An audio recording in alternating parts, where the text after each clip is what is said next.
Hello दोस्तों, नमस्कार। कैसे हैं आप सभी। आपकी आरएस मुख्य परीक्षा की तैयारी अच्छी चल रही होगी और कहीं ना कहीं आप आरएस मुख्य परीक्षा से संबंधित टेस्ट सीरीज को ज्वाइन किए होंगे। हमारी भी एक टेस्ट सीरीज चलती है जिसका नाम है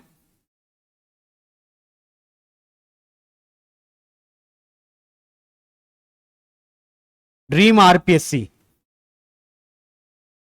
जिसका क्या नाम है? Dream RPSC.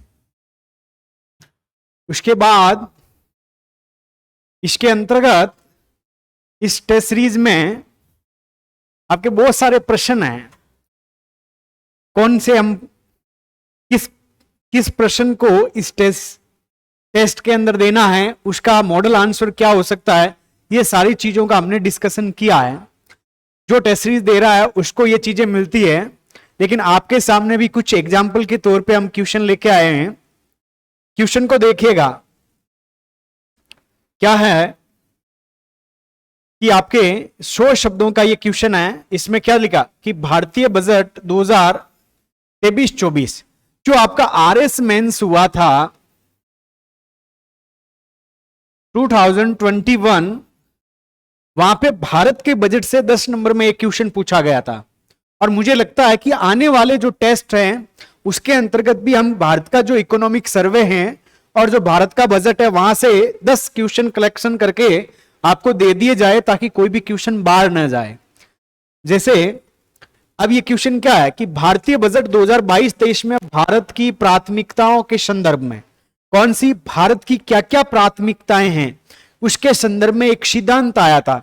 उस सिद्धांत का क्या नाम है? तो आप कहेंगे उसको कहते हैं सप्तऋषि सिद्धांत। क्या है? सप्तऋषि सिद्धांत। ये सप्तऋषि सिद्धांत क्या है, इसके बारे में आपको 100 शब्दों में डिस्कशन करना है। अब इस प्रकार के क्वेश्चन के अंतर्गत आप हवाबाजी नहीं कर सकते हैं कि मैं तो कुछ का कुछ लिख के आ जाऊंगा, मुझे नंबर मिल जाएंगे। तो मुझे नहीं लगता है कि इस प्रकार से आपका कुछ होने वाला है। तो आपको इस सिद्धांत के बारे में पता होना चाहिए। वो 7 पॉइंट कौन से हैं जो आपकी प्राथमिकताओं को डिसाइड करते हैं, जो आपको नंबर दिलवाएंगे, वो आपको अपने साथी बैठे हैं एग्जाम हॉल के अंदर उससे आगे ले जाने में मदद करेंगे।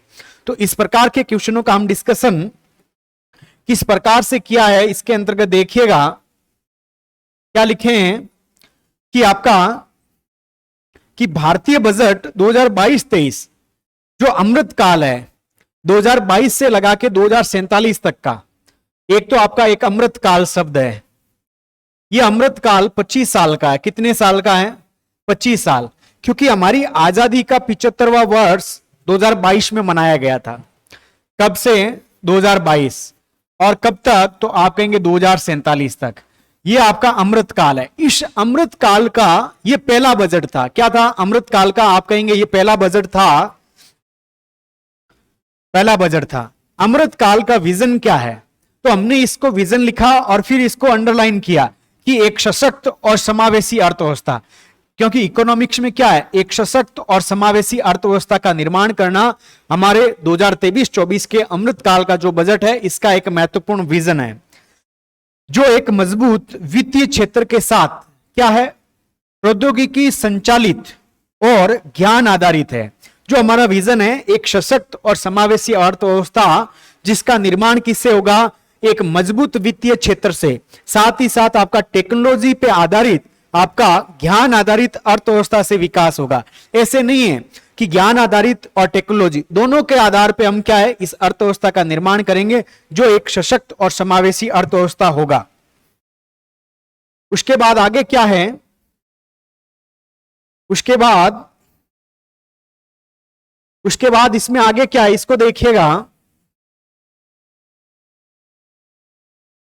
यहां तक आपको समझ में आया होगा इसका आंसर किस प्रकार से। अब देखिए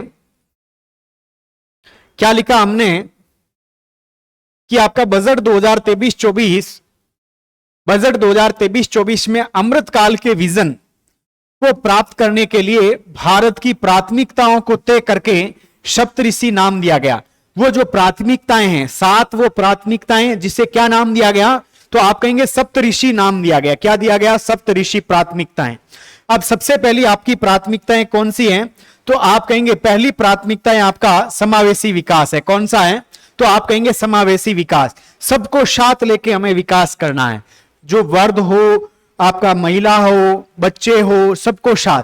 अब ये समावेशी विकास है, इसको कैसे प्राप्त किया जा सकता है, उसके लिए हम कौन कौन सी योजनाओं को संचालित करने वाले हैं, उसका भी इसके अंदर संदर्भ दिया हुआ है।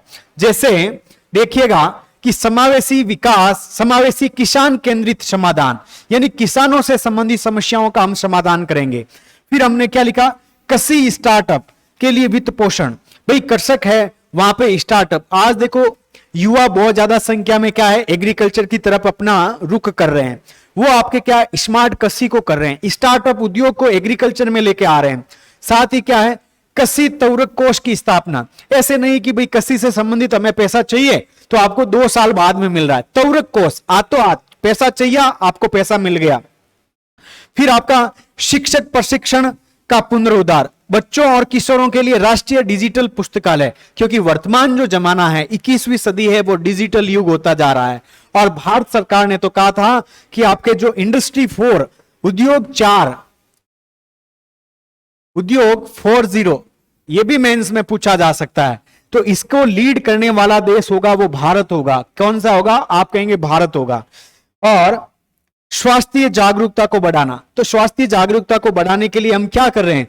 प्रत्येक जिला स्तर पे हम क्या कर रहे हैं? मेडिकल कॉलेज की स्थापना करने की घोषणा की है। तो इस प्रकार से आपका ये क्या हो जाएगा? समावेशी विकास हो जाएगा। इतने पॉइंट डालेंगे तो आपको अक्सर क्या है कि नंबर मिलने के चांसेस आपको ज्यादा बढ़ जाएंगे। फिर आगे क्या है इसके अंतर्गत, उसको देखिएगा, इसको ऊपर लीजिए।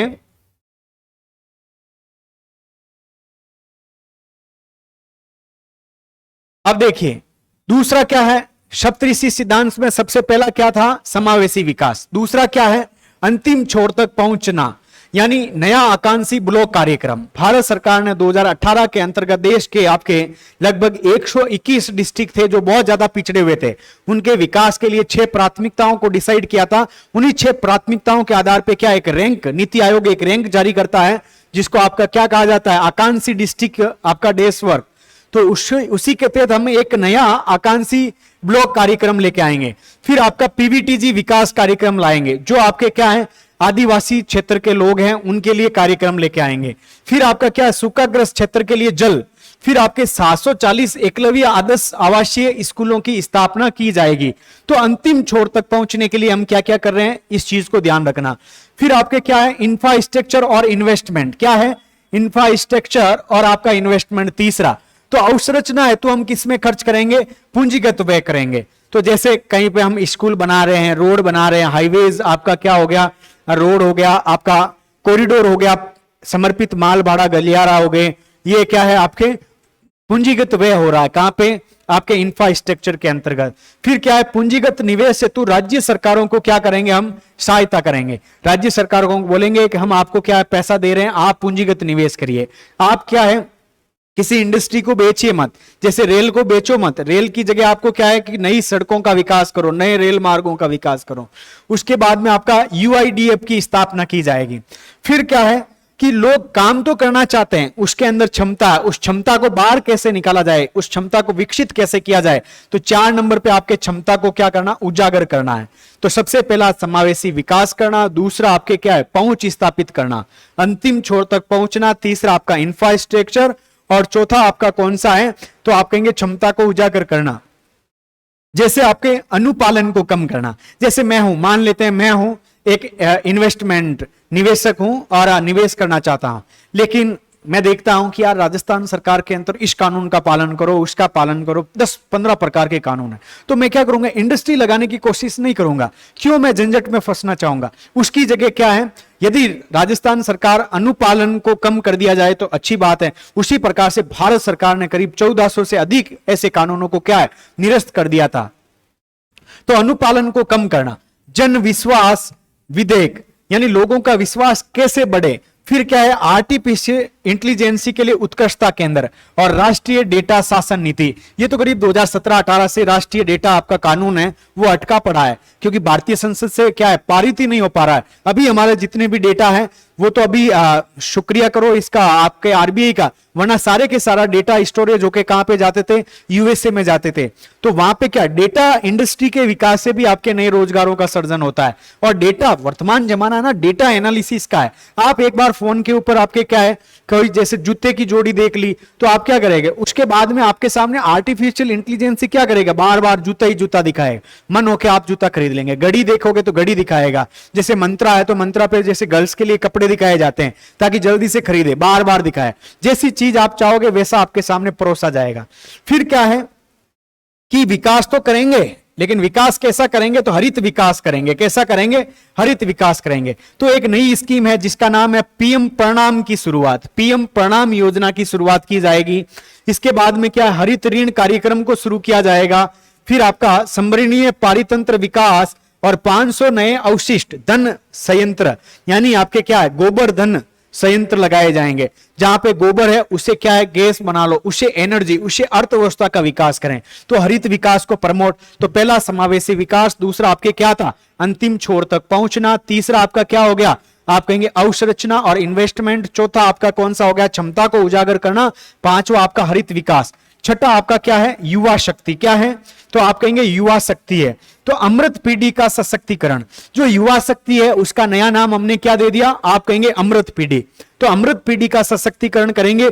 पीएम कौशल 40 कौन सी स्कीम चलाएंगे, तो आप कहेंगे पीएम कौशल 40 2015 के अंदर इसको शुरू किया गया था और स्किल डे आपके 15 जुलाई को मनाया जाता है। फिर क्या है स्किल इंडिया कार्यक्रम, डिजिटल प्लेटफॉर्म, राष्ट्रीय प्रशिक्षिता प्रोत्साहन योजना, जो आपके सीखना चाहता है उसके लिए प्रोत्साहन योजनाओं को भी संचालित किया जाएगा। और इसके बाद में आपका क्या है 7वां पॉइंट क्या है, तो आप कहेंगे वित्तीय क्षेत्र। क्या है, वित्तीय क्षेत्र है। और ये वित्तीय क्षेत्र किसमें, तो राष्ट्रीय वित्तीय सूचना रजिस्ट्री की स्थापना की जाएगी। महिला सम्मान बचत पत्र, केंद्रीय डाटा संसाधन केंद्र की स्थापना की जाएगी। किसकी, महिला डाटा केंद्र की स्थापना की जाएगी। ये इतने आपके क्या है सप्तऋषि सिद्धांत है। जो आपका बजट आया था इस बार का बजट आपका किसने प्रस्तुत किया था, निर्मला सीतारमण, देश की केंद्रीय आपके क्या है वित्त मंत्री है, इन्होंने प्रस्तुत किया था। तो ये सारी चीजें इसके अंतर्गत आई। तो आपको सप्तऋषि सिद्धांत के अंतर्गत क्या क्या चीजें थी उसको देखिएगा। क्या था, सप्तऋषि सिद्धांत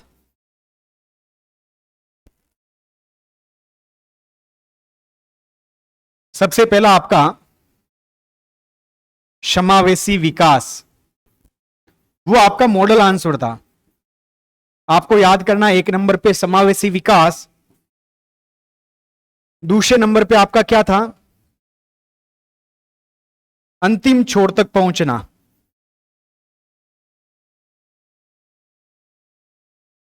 अंतिम छोर तक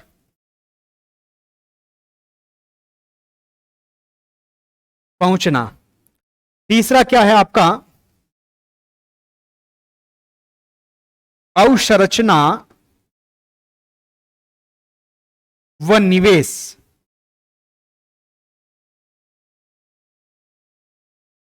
और इसके बाद में आपका 4 नंबर पे क्या था, क्षमताओं को उजागर करना। क्षमता को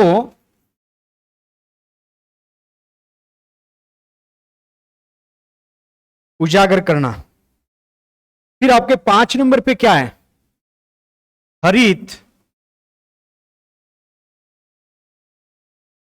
हरित विकास को क्या देना, प्रोत्साहन देना। और इसके बाद में आपका 8 नंबर पे क्या है, 6 नंबर पे क्या है, युवा पीढ़ी का विकास। और लास्ट क्या है 7वां आप कहेंगे वित्तीय क्षेत्र। तो इस प्रकार इन चीजों को देखिएगा। ये आपका सप्तऋषि सिद्धांत है। बजट आपका 2023-24, इन चीजों को ध्यान रखिएगा।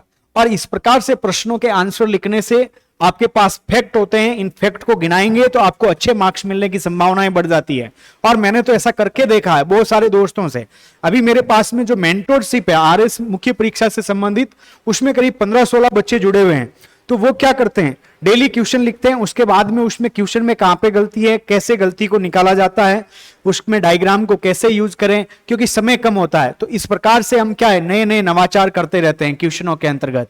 और बहुत सारे अभी हमने जो पुरानी टेस्ट सीरीज चल रही थी उसमें हमने करीब 8 टेस्ट हो चुके हैं। कितने हो गए आपके? 8 के करीब टेस्ट हो चुके हैं। और वर्तमान में 21 तारीख से वापस आपके नई टेस्ट सीरीज शुरू हो रही है, साथ ही आपके मेंटरशिप प्रोग्राम शुरू हो रहा है। तो उसके अंतर्गत आप अपने दोस्तों तक पहुंचाइए इस प्रोग्राम को, बेशक आपको इसके अंतर्गत फायदा मिलने वाला है। तो आज की क्लास का समय हो गया है, मिलते हैं नई क्लास के अंतर्गत नए क्वेश्चनों के साथ में, ऐसे ही मिलते रहेंगे। स्वस्थ रहे, मस्त रहे। आप सभी का बहुत बहुत धन्यवाद। जय हिंद, जय भारत।